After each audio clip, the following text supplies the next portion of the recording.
Bueno, hola Paula. Bueno, ante todo, felicitaciones por el premio en el concurso.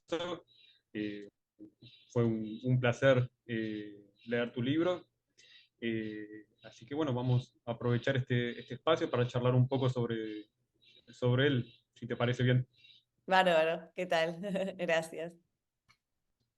Eh, bueno, como pones en los agradecimientos, contás un poco la génesis del libro, estaría bueno si querés que empecemos por ahí, de dónde surgen. Se entiende el lector seguramente que viene de tu tesis de doctorado, pero si querés contar un poco más, como para adentrarnos al tema. Dale.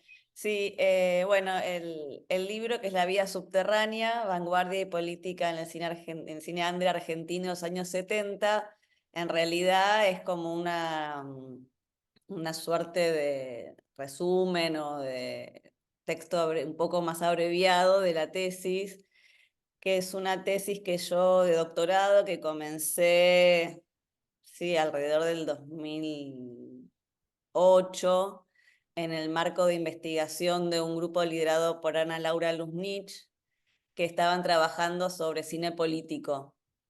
Y yo me marqué, digamos, me había ganado una beca doctoral y tenía que estar enmarcado, digamos, dentro de lo que es el cine político. Y a mí en general el cine político más tradicional o más conocido, digamos, me parecía como que ya había sido como muy trabajado y muy y no me hallaba del todo como cómoda como para arrancar una tesis doctoral que lleva tantos años y tanta investigación. Entonces dije, bueno, tiene que haber algún vínculo entre el cine político y la vanguardia. O sea, todo surgió como desde esa incógnita, sobre todo porque no. Yo había trabajado con algunas películas de Raimundo Gleiser que me parecía que podía tener algunas cuestiones vinculadas, no sé, pensando en los traidores, ¿no? Con la parodia o con algunas cosas como oníricas. También había trabajado con la película del grupo Cine Liberación, La Hora de los Hornos, que también trabaja como cuestiones de vanguardia. Y mi idea era como meterme ahí, ¿no? Como digo, tiene que haber algún vínculo entre lo político y la vanguardia. Entonces comencé como a primero material bibliográfico, a ver qué había, y encontré unos textos de David Ubiña, que hablaba de unas películas que trabajaban lo político desde la vanguardia, y mencionaba sobre todo puntos suspensivos, y después me encontré con el texto de Sarlo, La noche de las cámaras despiertas, o sea, como que a partir de estas pequeñas referencias bibliográficas se arma como primero un mapa de, bueno, efectivamente existió algo que los ponía en contacto. Y después, bueno, estaban los textos, pero no estaban las películas, básicamente, o estaban y yo no las conocía. Entonces ahí sí comencé un trabajo como de investigación, de encontrarme con el material. eh, con las películas, hablar con los directores, con los guionistas, con los ¿Cómo productores. fue la búsqueda de los materiales? Porque sabemos que uno de los problemas o de los temas en la investigación de cine en general y de cine argentino en particular, justamente es hacerse los materiales, ver los materiales. ¿Cómo fue eso?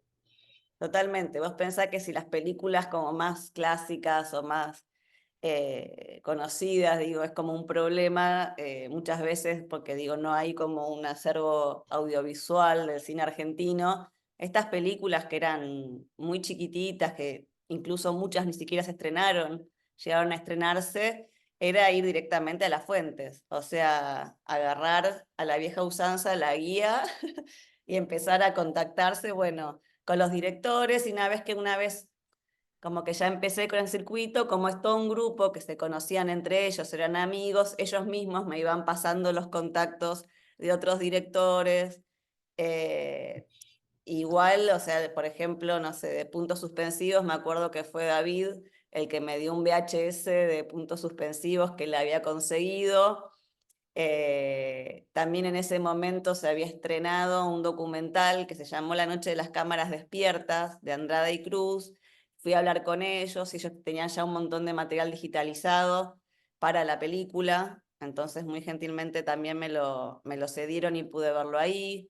Después, por ejemplo, en el caso de las películas de Miguel Bejo, él justo había venido a Buenos Aires, entonces nada, me pude contactar con él, me pasó también los DVDs, y bueno, así, en general toda la gente estaba como muy entusiasmada y contenta con que alguien revisara como sus materiales, sus películas, entonces como que los cedían como muy gentilmente.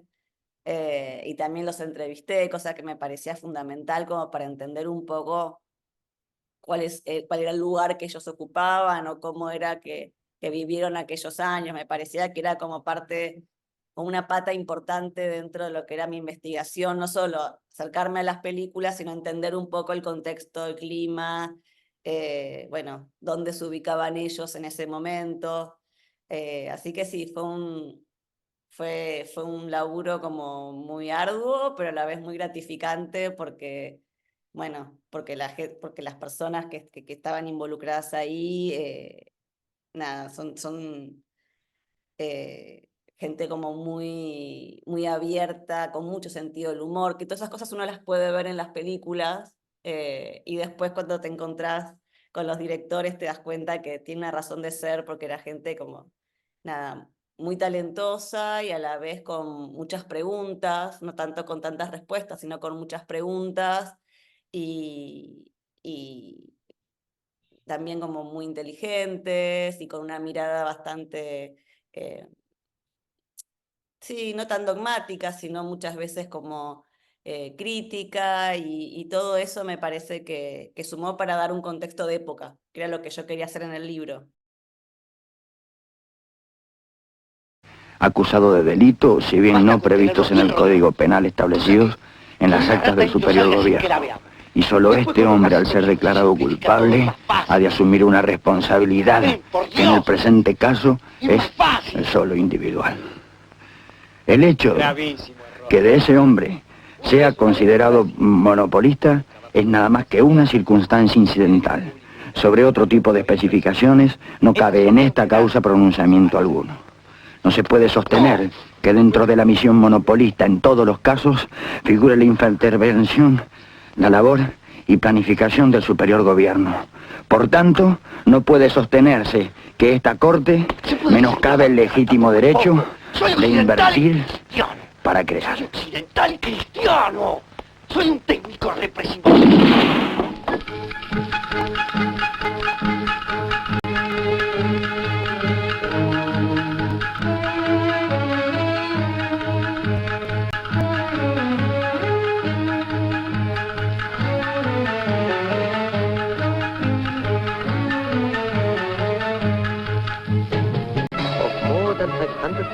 De las 250 y tantas ciudades de más de 500.000 habitantes con que cuenta el mundo, cerca del 50% se hallan en países en vías de desarrollo. Estas ciudades nacieron históricamente desfasadas. Su aparición tuvo lugar en el medio ambiente de la economía agraria tradicional anterior a la revolución industrial, que ha engendrado las metrópolis. Una de esas ciudades es Calcuta.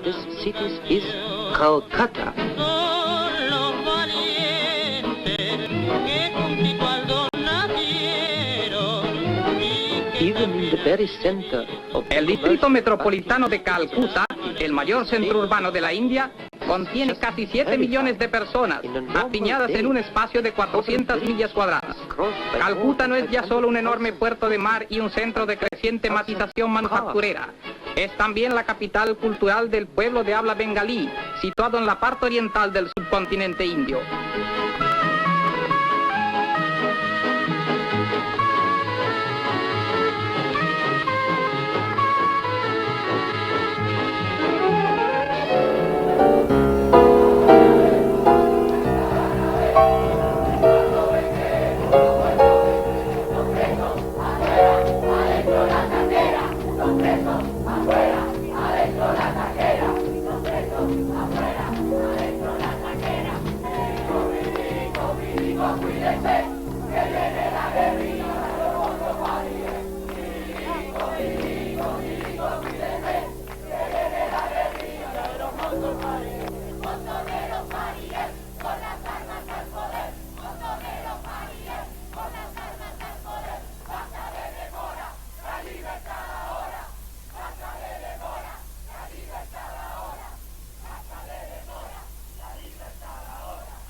Tal como estaba previsto, a las 12:45, Halloween arribó a la casa.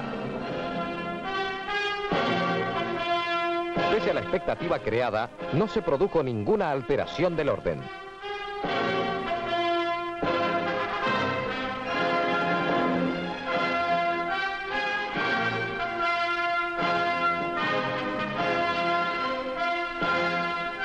Halloween, parco de gestos, agradeció con un ademán o alguna sonrisa la recepción tributada por el escaso número de personas que concurriera a presenciar su llegada.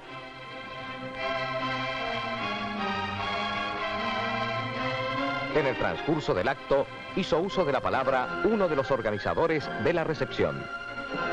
Recibimos hoy, con emoción, Otra de las notas destacadas en la recepción de Halloween fue el homenaje que le hiciera un representante de nuestra música popular. Amigo, y a la pobre nena que al padre angustiado así preguntó: papito, decime. Luego se sirvió un típico asado criollo. Por último, Halloween agradeció las demostraciones hechas en su honor.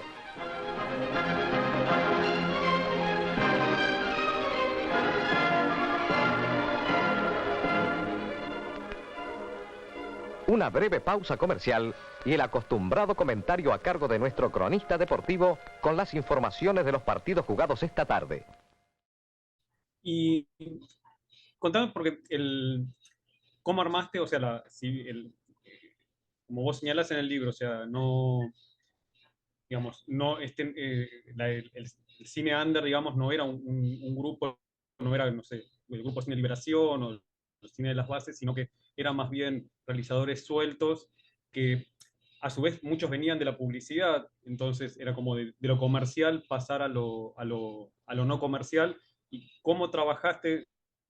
Que está un poco, ya está desarrollado en el libro, pero ¿cómo trabajaste o cómo hiciste una unidad de algo que en sí era disperso y que tenía esta característica a su vez de, digamos, de un...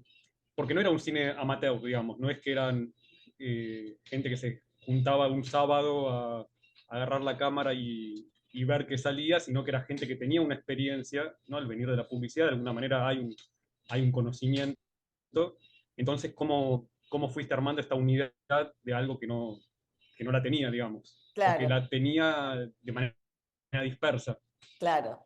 En principio fue como una suerte de intuición pensar que, bueno, este vínculo entre vanguardia, o sea, de experimentación, con política, unificaba, digamos, películas que son completamente diferentes entre sí. O sea, las películas, si bien tienen como ese hilo conductor, si uno los ve, o sea, son muy, muy diferentes. O sea, estilísticamente, narrativamente, temáticamente son muy diferentes, pero a su vez tienen como ciertos criterios básicos. Por ejemplo, uno es la ficción. Digo, rescatar la ficción por encima del documental en un momento donde lo político era documental, era también como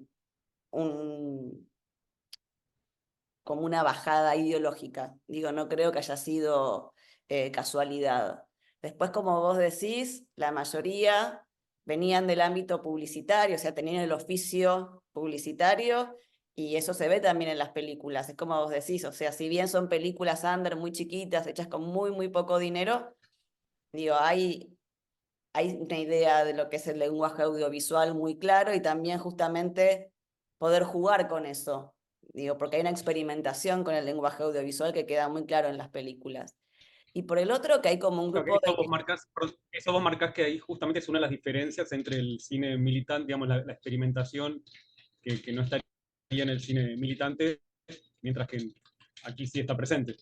Totalmente, está la experimentación, el trabajo con la ficción, como un trabajo también de exploración, y estas cuestiones que te decía yo, que hay más preguntas que certezas, ¿no? Una claridad en el mensaje, que acá me parece que es justamente lo opuesto, ¿no? Como diciendo, bueno, tenemos estos conflictos, queremos trabajar, abordar estos conflictos, estos problemas, y por ahí aparecen más preguntas que certezas. Entonces eso creo que sí está, con cierta ambigüedad, ¿no?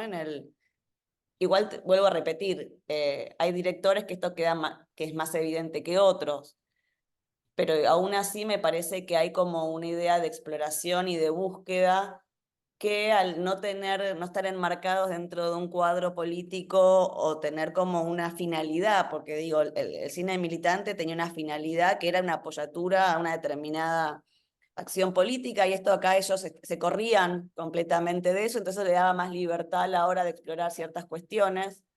Y después, como yo mismo digo, si más allá no es un grupo formal, porque digo, no había una declaración conjunta ni nada por el estilo, era un grupo de amigos y de colegas que compartían no solo un espacio, un oficio, sino también ciertas cuestiones ligadas a, bueno, qué es el cine o cuál es la función del cine. Entonces, y después otra cosa que aparte a mí me quedó muy claro en cuanto a la idea de grupo es cómo participaban y colaboraban entre ellos, ¿no? Porque por ahí el que es director en una película después es sonidista o montajista en otra y participa como actor en otra, o sea, como que hay una idea de circularidad que los vincula directamente. En el caso, por ejemplo, digo, hay casos, por ejemplo, en el que Ludueña, Bejo y Kosariski habían intentado crear una suerte de distribuidora que se llamaba CAM para poder estrenar las películas que hacían acá en el exterior.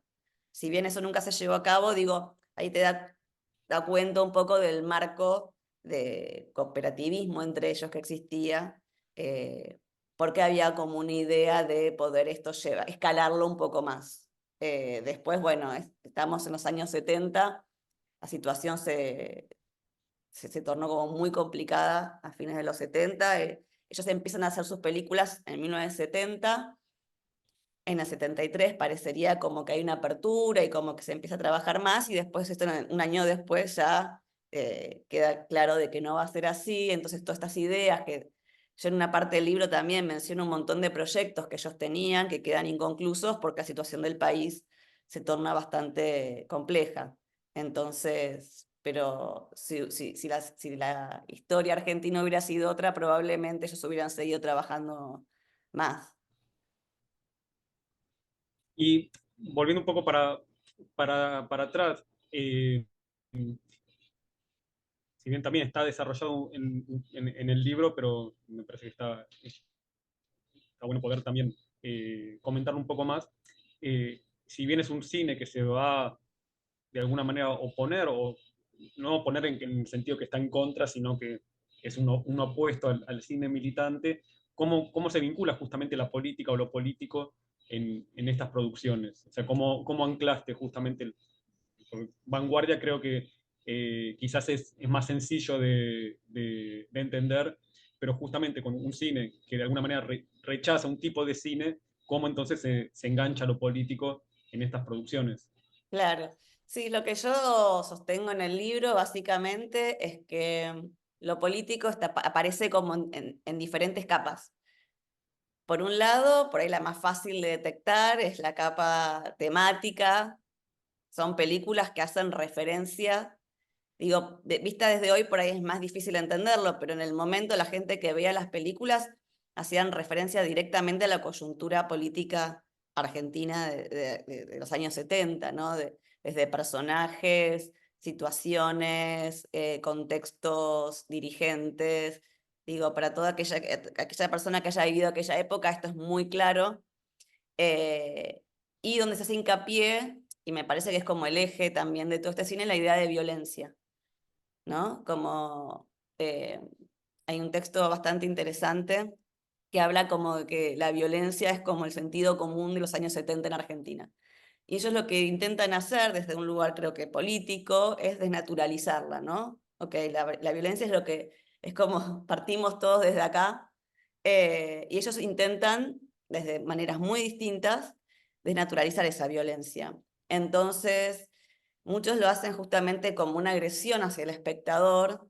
Digo, hay escenas que son realmente muy fuertes y que incomodan al espectador y que lo hacen cuestionarse sobre estas cuestiones de la violencia. otros lo hacen desde otro lugar, más metafórico. Digo, son muchas las estrategias que utilizan, pero me parece que esta idea de violencia hacia el espectador y violencia también dentro del lenguaje cinematográfico, ¿no? Como esta idea de eh, correr al espectador y hacerse cuestiones de, bueno, ¿qué es la realidad? ¿Qué es la representación? Todas estas cuestiones yo creo que ellos también los piensan en términos políticos. Y justamente en oposición a esta idea de por ahí de un cine militante como más dogmático, donde, bueno, esto es la realidad, esto es lo que te muestro. Entonces ellos, bueno, cuestionan también, o sea, todo cine es manipulación y creo que pensar que también están atravesados por el estructuralismo, digo, psicoanálisis, un montón de temas que aparecen reclaros en las películas también, donde, bueno, ¿qué es la realidad? ¿Qué es la construcción de la realidad? ¿Qué es manipulación? Y me parece que en las películas todas estas preguntas aparecen. Y volviendo también un poquito para atrás a lo formal, vos destacabas que justamente es un cine que hace ficción en vez de documental, pero obviamente es una ficción no clásica, digamos, no es una ficción en el sentido de, bueno, la estructura clásica, principio, desarrollo final, conflicto y demás cuestiones. ¿Cómo sería una película tipo, entre comillas, de este cine como para que nos imaginemos Claro. una de ellas? Bueno, hay una frase de Julio Ludueña, que es uno de los directores del cine under, que tiene un texto que se llama La ficción de la ficción es la realidad. Y justamente lo que hacen estos directores, que aparte por otro lado es interesante, porque no es un cine que pretende ser snob o elitista, o digo, trabaja sobre las bases de los géneros. No sé, por ejemplo, pensando en La familia unida esperando la llegada de Halloween, ¿no? Trabaja sobre el género de terror. O, por ejemplo, Betonervio contra el poder de las tinieblas, que trabaja desde el film noir, ¿no? Trabaja como desde los géneros más clásicos del cine de Hollywood, pero todo el tiempo los está subvirtiendo. Eh, entonces, por ejemplo, Superman, el que hace Super, en realidad es un enviado de Estados Unidos y es la figura que hace del mal, ¿no? Cómo corre determinados personajes canonizados dentro de lo que son las figuras del bien y del mal y las subvierte. Otros, por ejemplo, pensando en Kosarinski, puntos suspensivos, cómo toma toda la gramática o la antigramática godardiana, ¿sí? Y la lleva al extremo, ¿no? Donde por ahí él divide la película en varias secuencias, varios episodios, cada uno tiene un título, y hay todo un episodio que es un juego de todas las técnicas de Godard. Entonces, en un momento, el sonido, las conversaciones dejan de tener sentido porque hay sonidos de, no sé, de agua o ambientes que tapan el sonido, eh, no hay raccord entre las escenas, o sea, todo eso se juega hasta tal límite que uno se termina preguntando, bueno, ¿qué me quiere decir la película con esto, no? Y, o por ejemplo, hay una secuencia muy interesante en Puntos Suspensivos, justamente de Kosarinski, que se llama ¿Dónde ocurre todo eso?, que es un documental, supuestamente la voz en off dice que estamos en Calcuta, pero las imágenes nos muestran a Buenos Aires. Entonces, en un primer momento, cuando uno se da cuenta de que la imagen no corresponde con el sonido, bueno, es un primer como impacto, pero el verdadero impacto en realidad se da también cuando uno se da cuenta que aunque la imagen no corresponde con el sonido, digo, Buenos Aires podría ser Calcuta también. Entonces, como que hay todo un juego, digamos, intertextual. Son películas que trabajan un montón con otros textos, donde todo el tiempo no estamos, son incómodas en el sentido que hacen como cuestionarnos todo el tiempo lo que estamos viendo. En ese sentido me parece que trabajan desde la ficción, pero cuestionando, poniendo en tela de juicio la gramática por ahí más tradicional, más convencional de la ficción. Y si bien mencionaste antes, al pasar un poco, en el libro también está que nos podés comentar cómo fue justamente el estreno, la circulación de estas películas, cómo fueron vistas, porque justamente su carácter under, bueno, se imprimía también en su difusión, no eran películas justamente estrenadas comercialmente, o los intentos de hacer justamente estrenos comerciales no fueron del todo, no llegaron a buen puerto. ¿Cómo fue entonces la circulación, el estreno, la visualización? Porque, por ejemplo, se habla hoy en día de La Hora de los Hornos y algunos trabajos que han hecho, como lo que fue la recepción de la película, como que en su momento no fue vista, ¿no? De la manera que uno piensa que fue vista, por citar un caso. Entonces, ¿cómo fueron recepcionadas? ¿Cómo fueron eh, eso? ¿O cómo Claro, hiciste también en términos de investigación el recorrido, más que comercial, de circulación de estas películas? claro. Sí, a ver, yo creo, y también creo que ellos sostenían lo mismo, que las películas fueron realizadas sabiendo que no se iban a poder estrenar, aunque sea en ese momento en Argentina. Pensemos que estamos a principios de los 70, donde hay una censura muy fuerte, donde prácticamente no se podía estrenar nada que tuviera ningún tipo de contenido, digamos, ideológicamente como problemático, ni desnudos. Estas eran películas que hablaban del incesto, que teníamos planos de desnudos masculinos y femeninos. eh, Eran películas que incluso hoy las ves y son incómodas.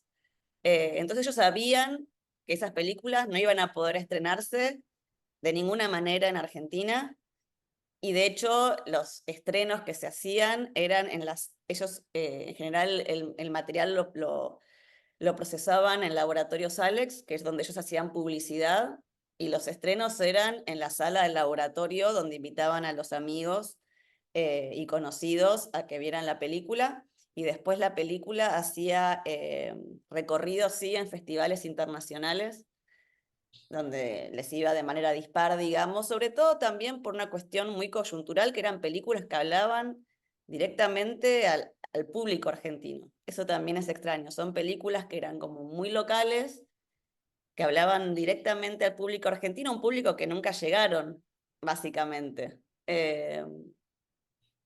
Después, en el 73, cuando asume Getino como interventor eh,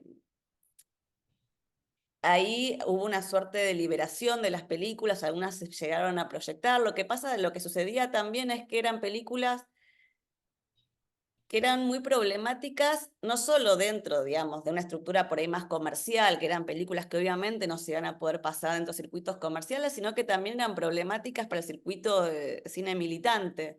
Como vos bien decías, si bien La Hora de los Hornos, por supuesto, también se pasaba de manera clandestina, ellos tenían como armado como un circuito alternativo en sindicatos, fábricas, en lugares educativos, y la película se llegó a ver de esta manera, digamos, por una gran cantidad de público. Lo que sucede acá es que son películas que eran muy incómodas para el público de cine militante, que veían que acá pasaban, no sé, todo lo que tenía que ver con lo sexual, por ejemplo. Eh, Digo, los militantes por ahí más dogmáticos eran como muy eh, puristas o muy pacatos desde toda la cuestión sexual. Y de hecho yo menciono una experiencia que se llamó La Noche de las Cámaras Despiertas, donde a principios de los 70 todos estos directores que yo fui nombrando se reúnen un día para filmar unos cortos en contra de un acto de censura, liderados por Alberto Fischerman. Y cada uno filmó un pequeño corto, más o menos con las características que estuvimos hablando de estas películas, ¿no? Donde está lo experimental, donde hay una fuerte idea de lo sexual, del cuerpo humano desnudo, pero con un contenido político claro, ¿no? En contra de la censura, en contra de... Bueno, la cosa es que ellos muestran esta serie de cortos en el marco de una asamblea, de un meeting político en Santa Fe, y todo el público, que era un público de militante más que cinematográfico, lo sienten como una provocación y como una ofensa a sus ideales políticos. Entonces era era un grupo muy incómodo porque no entraba dentro de lo que era la categoría de cine por ahí más experimental, que era como, no sé, pensando en el grupo Goethe, digamos, que era más trabajar con la materialidad fílmica y pensar como procesos más de esa índole, ni con el cine militante, ¿no? Que tenía una bajada política más clara, con una cuestión. Ellos quedaron como una suerte de limbo donde no entraban cómodamente en ninguna de estas categorías. Entonces, básicamente, las proyecciones que hubo de estas películas fueron en el exterior, sobre todo en Europa, en festivales europeos. Bueno, nos queda, ahí me dice 9 minutos y pico. Pues me parece que por lo menos los ejes, creo, principales del libro, no sé si querés comentar algo más, pero yo tengo como una pregunta, en verdad, que no es del libro, sino que es como una fuga a partir del libro. No sé si vos querés comentar algo o agregar algo, digo, para ver si pausamos y retomamos No, o nos alcanza el todo tiempo. perfecto, no. No, mi pregunta es porque, bueno, muchos de los directores con los que vos trabajás son directores que después hicieron un recorrido, Fisherman, Bedecamin, Kosarinsky, son directores que después, ya en los 80, en los 90 también, como hicieron una carrera más, sí, comercial, en el sentido de que salieron del under, digamos. Eh, eh, no sé, porque bueno, también es verdad que vos señalás como que hay mucha cultura del cineclubismo, o sea, ¿cuánto de esto también fue como una forma de hacer una primera aproximación para muchos de estos directores de hacer cine? ¿Cuánto era como cine de juventud? Digo, no sé, para pensar los itinerarios que vinieron después de esta época, ¿cómo lo ves? Si bien no forma parte del libro, pero es el qué pasó después. O sea, si Claro. es como un cine coyuntural, si lo ves como un cine, una característica coyuntural, o bueno, eso, también como los primeros cines, las primeras producciones de determinados directores, que después hicieron otro cine. Sí, ¿O totalmente. qué ves de esto en los cines que vinieron después? No sé, en el caso de Fisherman, en el caso de Kosarinsky, Claro. por Bueno, el citarlos caso más. de Edgardo Kosarinsky es bastante interesante porque él tiene una relación como muy ambivalente con su propia película. Como vos decís, lo siente como algo muy lejano, propio como de una juventud, de exploración. Eh, yo creo que hay cuestiones que se pueden rastrear en su filmografía posterior, aunque él crea que es algo muy lejano y, y enterrado, digamos. En el caso de Fisherman, yo creo que la película que yo considero que está dentro de los parámetros del cine under, que es La pieza de Franz, tal vez es la película como más política claramente que tiene Alberto, porque si bien después él hizo como un juego, ¿no? Entre el cine como más comercial, no sé, Las puertitas del señor López, o un cine más exploratorio como eh, la película sobre Gombrowicz, me parece que acá creo que la cuestión política es algo coyuntural en estos directores, que después no vuelve a aparecer con tanta fuerza. Es como que ellos intentan escapar también, porque cuando uno lee las declaraciones hablan como de que ellos tienen una postura política, pero que intentan escapar del cine político, y creo que en los 70s no había manera de escapar de eso. Y creo que eso queda claro en las películas porque aún los directores que tienen como menos resonancias en cuanto al cine político, acá parece súper patente, pensando por ejemplo en el caso de Fisherman. Y yo creo que ahí sí, hay algo como bien de época y bien coyuntural, que es los 70. Y eso me parece que queda claro en las películas. Sí, en ese sentido creo que lo rico del libro es como en dos niveles. Por un lado, efectivamente, el análisis cinematográfico en todo su sentido, digamos, producción, realización y circulación, y también, como vos decís, en términos políticos, sociales, no en términos más culturales, ¿no? Como lo político atravesaba todas las capas, digamos, de la sociedad argentina, o por lo menos la sociedad porteña, digamos, por lo menos, pero sí estaba presente, como vos bien decís. Entonces, en ese sentido me parece el libro muy interesante para eso, en términos de aporte a los estudios sobre cine, y también eso, para entender en términos históricos lo que fueron los 70, los 60, los 70, y cómo la violencia, lo político atravesaba, digamos, como vos bien decís, era parte del sentido común, y al ser sentido común, justamente a lo mejor eh, está tan cristalizado que no se ve. Entonces, creo que esos son nada más y nada menos que los aportes del libro. Así que, por mi parte, no tengo más preguntas. Nuevamente, felicitaciones Bueno, muchas gracias. por el premio. Y bueno, no sé si querés comentar, agregar algo más. No, básicamente eso, que yo lo que justamente en relación a lo que hablábamos recién es que comienzo el libro diciendo que en los 70 hay una radicalización de lo político y que eso lleva por un lado a, digamos, a una idea de que todo ese cine por ahí más de tipo social, o sea, de inclinación de, por ejemplo, la escuela de Birri, ¿no? Se transforma de alguna manera en el cine militante. Eso implica también ese corrimiento a lo político a, por ejemplo, publicistas que no pertenecían a ningún cuadro político tampoco, se involucraran. Digo, ese corrimiento a lo político se dio en todos los planos. Y eso hace también que coyunturalmente publicistas, cineastas que no estaban ligados directamente a lo político, terminen haciendo también cine político. Entonces me parece que sí. Bueno, Muchísimas muchas gracias. gracias. Dale. Hasta luego. Un gusto. Un gusto. Adiós.